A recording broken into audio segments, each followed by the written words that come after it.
ముక్కోటి ఏకాదశి చేస్తావా? అప్పుడు నేను ఎన్ని ఫలితాలు ఇవ్వాలి నీకు?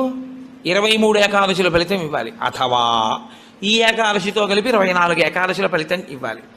కానీ నేను ఒకటి ఎక్కువ అడుగుతాను, దానికి తగినంత నీకు ఇస్తాను. నేను అడిగిన ఎక్కువ చెయ్యాలి. నువ్వు అడిగిన దానికన్నా కొన్ని కోటి రెట్లు ఇస్తా. 3 కోట్ల ఏకాదశుల ఫలితం ఇస్తా. కానీ మామూలు ఏకాదశుల కన్నా విరుద్ధంగా నువ్వు దీన్ని చెయ్యి.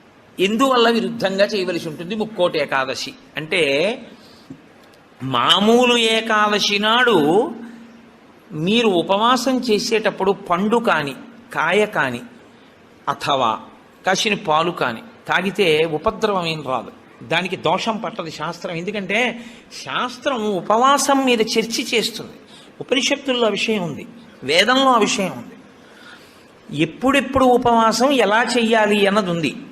ఆదివారం నాడు కానీ, పౌర్ణమి నాడు కానీ, అమావాస్య నాడు కానీ